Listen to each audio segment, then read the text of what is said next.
साथियों, आप सभी का स्वागत, अभिनंदन, वंदन एक बार फिर से पॉडकास्ट रेडियो में।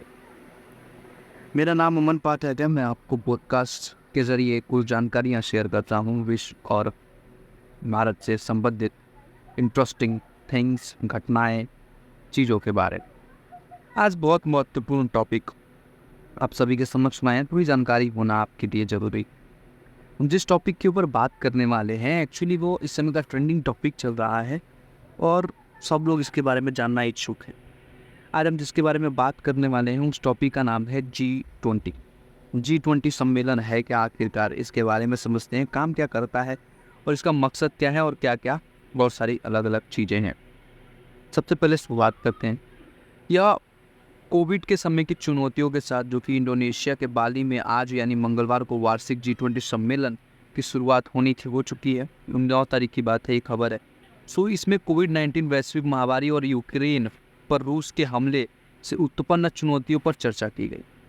वहीं प्रधानमंत्री नरेंद्र मोदी ने कोविड-19 वैश्विक महामारी और यूक्रेन का जिक्र करते हुए वैश्विक स्तर पर चुनौतीपूर्ण वातावरण के बीच में G20 के नेतृत्व के लिए इंडोनेशिया की तारीफ की थी। मतलब जो सबसे पहले तारीफ की गई कि क्या क्या इंडोनेशिया में हुआ था, उसके बाद से पूरी दुनिया में तबाही मची और घटनाक्रम के चक्र को बताया गया। लेकिन इन बातों के इतर सवाल ये है कि आखिर में क्या है ये G20 सम्मेलन आखिर में है क्या।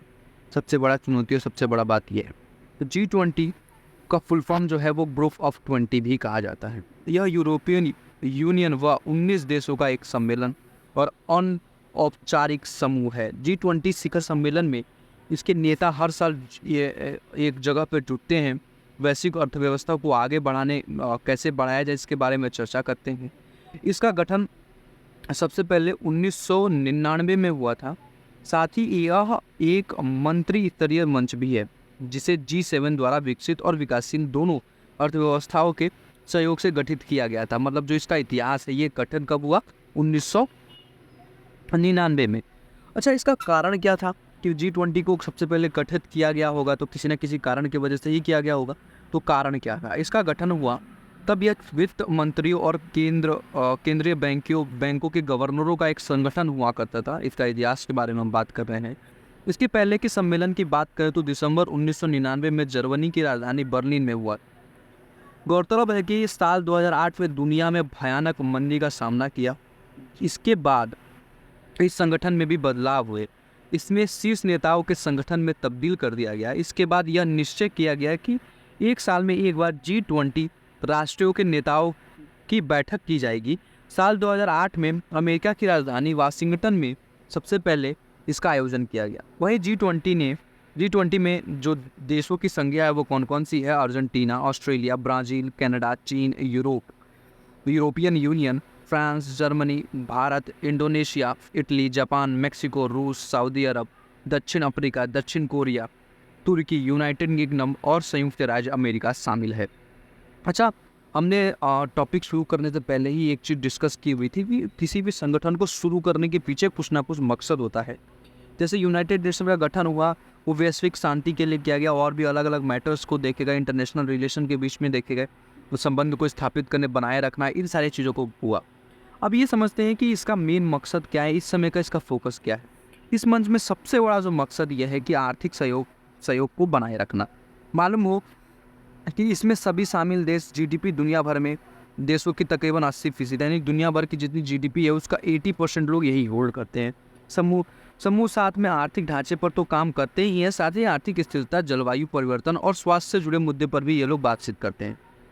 इसमें केंद्र में आर्थिक स्थिति को कैसे स्थिर और बरकरार रखे होता है। मतलब जो इसका मुख्य केंद्र है वो आर्थिक स्थिति पर अपना नियंत्रण स्थापित करना होता है। इसके साथ ही मंच विश्व के बदलते हुए परिदृश्य को भी ध्यान में रखता है।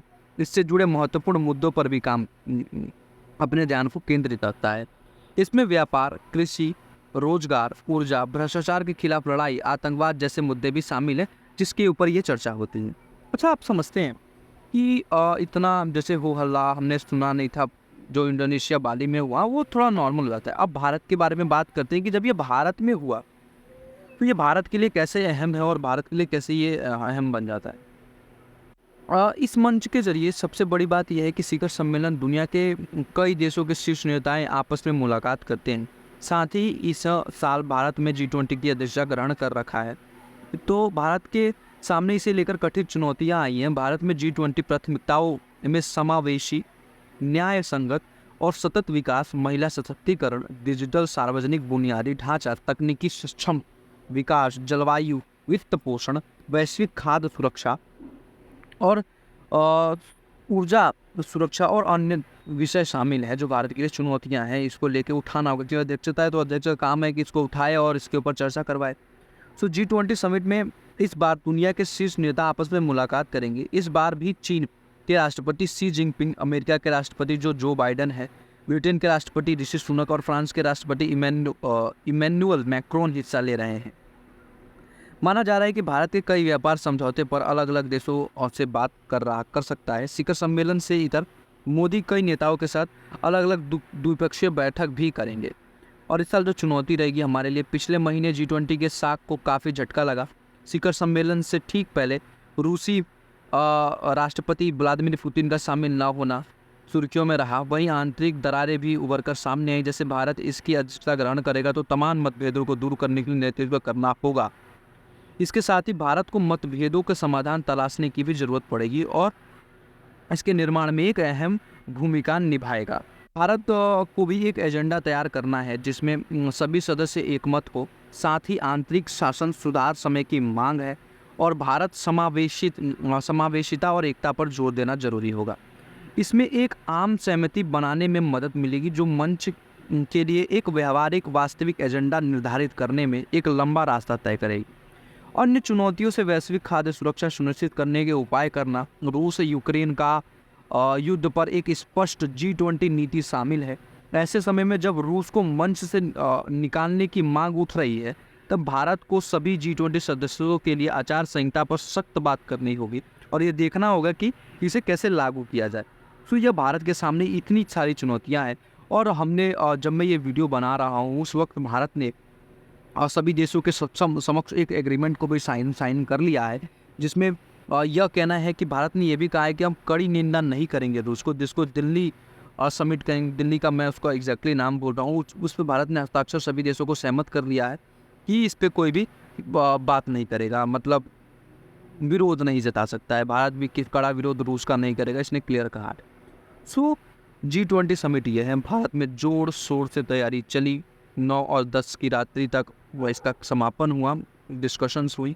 अब यह फिनिश हो चुकी है, मीटिंग ख़त्म हो चुकी है। जब आप ये वीडियो पोस्ट रहेगी उस समय तक मीटिंग ख़त्म हो जाएगी। सो ये पूरा इतिहास था G20 के बारे में। उम्मीद है आपको वीडियो थोड़ी सी इन्फॉर्मेशन वाली लगी होगी। और मैं आप सभी के समक्ष एक बात रखना चाहूँगा, काफ़ी व्यूवर्स यहाँ तक नहीं पहुँचते हैं। मैं चाहूँगा कि कुछ पहुँचे यहाँ तक, और अगर उनको ये मैसेज जा रहा है तो सबसे बड़ी चीज़ ये है कि मैं चेंज ज़रूर लाऊँगा, इतना विश्वास रखिएगा। समय के साथ चीज़ें बदलती हैं एक्चुअली। और सो मिलते हैं नेक्स्ट वीडियो में, तब तक के लिए stay tune and keep supporting. बन सके तो सब्सक्राइब करिएगा। मिलते हैं अगले वीडियो।